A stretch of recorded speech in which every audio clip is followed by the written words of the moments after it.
জয় যিশু প্রিয়রা, আমি আপনাদের কাছে সুন্দর সময় সুন্দর দিনে ঈশ্বরের শাস্ত্র পবিত্র বাইবেল থেকে প্রভু যীশু খ্রিস্টের শান্তির সুসংবাদকে নিয়ে এসেছি।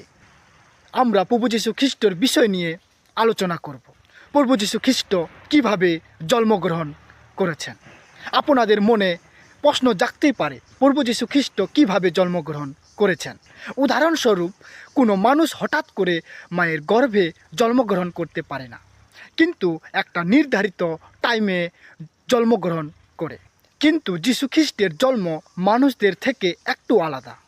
হ্যাঁ, প্রভু যীশু খ্রিস্টও হঠাৎ করে জন্মগ্রহণ করেনি, কিন্তু আগে থেকেই ভবিষ্যৎবাণী করেছেন। যেমন যিশায় ভাববাদী ভবিষ্যৎবাণী করেছেন। যিশায় 7 অধ্যায়ে ভবিষ্যৎবাণীকে দেখতে পাই। এটাও বলেছেন প্রভু যীশু দাউদ বংশ থেকে আসবেন। যদি আমরা নতুন নিয়মে দেখি প্রভু যীশু খ্রিস্ট কীভাবে জন্মগ্রহণ করেছেন, তাই আসুন আমার সাথে খুলুন মথি লিখিত সুসমাচারের 1 অধ্যায়কে। এখানে আমরা দেখতে পাই 1 থেকে 17 পদে প্রভু যীশু খ্রিস্টের বংশের তালিকা। প্রভু যীশু খ্রিস্ট কীভাবে দাউদ বংশ থেকে এসেছেন। তাই আসুন আমরা শুধু মথির 1 অধ্যায় 15 এবং 16 পদকে পাঠ করি। আসুন কি লেখা আছে পাঠ করে দেখি। এরূপ লেখা আছে, এলিহদের পুত্র এলিয়াসর, এলিয়াসরের পুত্র মত্তন, মত্তনের পুত্র যাকব। 16 পদ, যাকবের পুত্র যোসেফ, ইনি মরিয়মের স্বামী। এই মরিয়মের গর্ভে যিশুর জন্ম হয়, যাহাকে খ্রিস্ট অভিষিক্ত বলে। আমেন।